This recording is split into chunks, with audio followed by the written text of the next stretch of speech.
No, Dad, I'll do it for you. Jesus did not die for us. He died for the Father.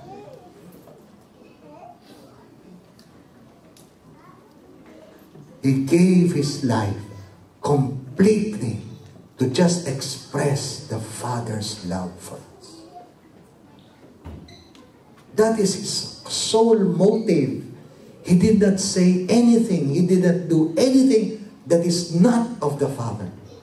Everything He did is not by any authority of His. It is by the Father's authority.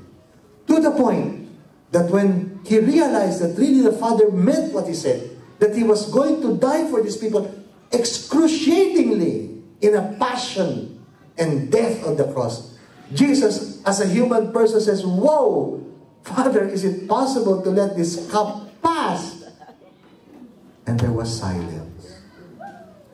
No mention, no hint, no inspiration, no red flower or white, no scent of God saying, "No, I don't like it that way." No. He realized it was the way. And so He said, "Not my will, but yours be done." The Father could have died on the cross for us, and His Son took it. That's why He learned to obey by suffering. If there is any word about Jesus, it is the Son. Read the beautiful book of Benedict XVI. Don't be intimidated by the Pope. He's such a sweet guy. He's so timid that you'll melt in front of him. Honest. I was able to shake his hands because we were in the ITC, in the International Theological Commission. This is his baby. He was born with this commission from Pope Paul VI, and then he led it in John Paul II for 26 years. He was the president of this commission. And it was the first year, the first time, that the commission was not having him as the president, as the leader of the commission, because he was now the Pope.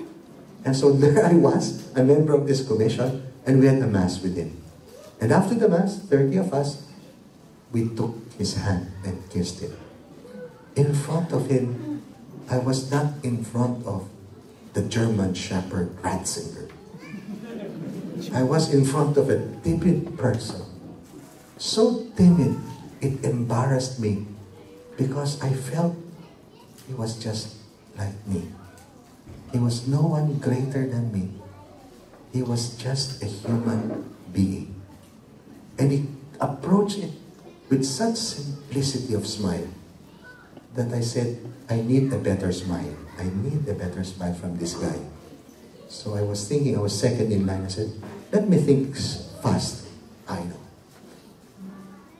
When I shook his hand and kissed it, I said, Your Holiness, Bishop Chito Tagle is wishing you well. But where is he? Where is he? They are like this. Tagle, Bishop Chito Tagle of Imus Cavite, and the Pope is like this. They wrote for John Paul II, Ecclesia in Asia, the document after the Synod of Asia. He was astounded at the mind of Bishop Tagle when he told him, could you do something about telling this group of theologians what is Lumen Gentium, the document, the dogmatic constitution on the church? And he was telling, give them an outline, a clear outline of what are the parts of this. He gave the history. He gave the discussions of the bishops of 1965. He gave them the works in 30 minutes. And the time Ratzinger was astounded. And from that time onwards, they were walking the Vatican gardens in the afternoon. Like this. So I made him smile and I said, no, he is in Manila. I'm just giving you wishes. And click, there was a smile to me. Because I said the right word, Tagle. A Filipino Tagle. You see, you could upend him, you could just give him a surprise and he will simply smile. Now, he writes simply also. Read Jesus of Nazareth. and he would say, you know what Jesus brought into this world? He did not bring peace. We have still no peace. He did not bring justice. We don't have justice. He did not take away poverty. We still have poverty. What did he bring to this world? He brought God. Stark, simple. The only thing he brought to this world is not wealth. It's not alleviation from suffering. He only brought us the sense of God. How did he do it? Himself. He showed us what is to be connected with God. Is to be son of God. To be child of the Father. You will never enter the kingdom of God unless you become a child. This is Jesus, the Son of God. And he showed it to us in suffering, obediently on the cross. A true son, a true daughter is an obedient person. And that is Jesus, the obedient Son of God. Some people might think that Jesus was on the cross and say, oh, I know, this will be after 3 days, after 3 hours I'll die, and then 3 days after I will rise. Okay. No, he didn't know what's going to happen next. He was a man. When he says, my God, why are you abandoning me? It was very true. He did not know what's the next step of God. He only knew one thing, that God will vindicate the just. That's all. He relied on the word of God. It is written that when you are just, God will vindicate you. He did not know about the third day. He did not know anything about that. You can read the Theological Commission on the consciousness of Christ. He did not know. He had to have faith and trust in God. As he taught it in the Mount of the Beatitudes, he had to live it on the Mount of Calvary. That's why he grew in grace before God and men. And he grew because he obeyed. This is Christ, connected, related, not individualistic, not subjectivistic, not secular. He was religiously connected with his Father. And you are couples for Christ. We are Christian. If we know Christ, we know our identity. And when we come to terms with our identity, we know what we have got to do in life. If you miss your identity, if you don't know who you are, you're going to invent what you want to be. You'll become a Steve, not an Eve. You'll invent many things that you're not, and you destroy yourself. But if you know who you are, if you know where you're identified, it is the Christ. And what is the Christ? It's not just that He's on the cross. He is risen, body and soul. And we will rise. One day we will rise. We will not have a tomb on earth. We will rise. We will be with Jesus Christ. Don't talk about me and Adam. Adam is passé. That's not the human person. The human person today is Christ. It's forward-looking. It's not going back and say, Adam sinned, I'm also a sinner. No. We are Christians. We belong to Christ and He's the risen Lord. And therefore we have a hope in the future. And that hope is based whether we're willing to love like Him. This is my new commandment. You love one another as I have loved you. Please, as I have loved you. Because if you don't love one another as He has loved you, you will love another one. So simple. If that is not the basis of your love for each other, you will not be willing to suffer for each other. You'll not be willing to die for each other. Look at this triangle. Triangle. This is, let's put the word Ed, and this is Melanie. Triangle. This is God. The closer Ed is to God, and the closer Melanie is to God, they're closer to each other. Triangle. the more you come to terms with your God and you relate with Him in the kind of love He has shown us, you will find yourself close to each other. But if Ed goes to God, Melanie doesn't, they're still far from each other. It's not two that tangos, it's three that tangos.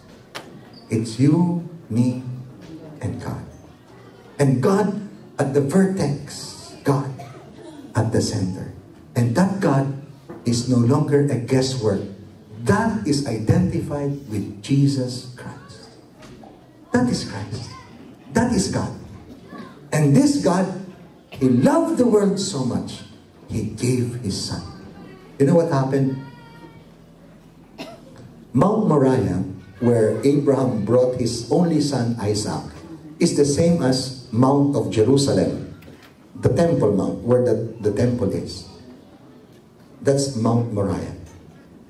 And you know that Abraham, when Isaac was 10, you know the story of Abraham, right? How old was he when he got a son? About 100. How old was his wife? About 85, 70, 85 or 80 rather. And then he comes to this place of the Canaan, and he finds out that the people are so courageous about their faith in their God that they were even offering their firstborn to God. And here he was with only one child, and it seems that he was being inspired to also offer his son. He did not talk anymore to his wife, and he said, if God gave me a son at 100, He can give you a son at 110. He was 10 years old, Isaac. So Isaac goes up with the wood of the firewood on his shoulder, at his back, and he says, Dad, where is the sacrifice, the lamb of sacrifice? God will provide. And lo and behold, when they go up to that Mount Moriah, God says, you are the sacrifice. So I'll bind your hand, and I'll put you over the wood and bind you. And then he had a knife. He was about to strike him. And somehow, somewhere, he heard, cut! May director pala, cut! Oh, cut. Cut! And then he saw a ram. And then he says, oh, that is the exchange. That is the sacrificial lamb. Okay? They say, in the area of Canaan that day, there was no more human sacrifice. From that day onwards, they said, human life is very precious. God doesn't even want it from you. Anyway, so here comes Jesus, the only Son of God. He has the wood of the cross behind his back. He goes to the Mount Calvary, just behind Mount Moriah. And then he is bound to the wood of the tree. And when the soldier pierced his side with the lance, no cut. It really cut.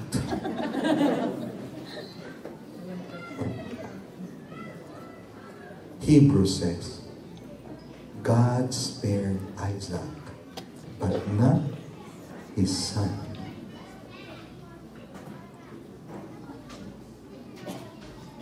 Why?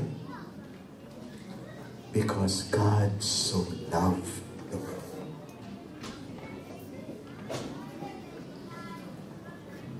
He paid with the price of his own son, each and every one of us.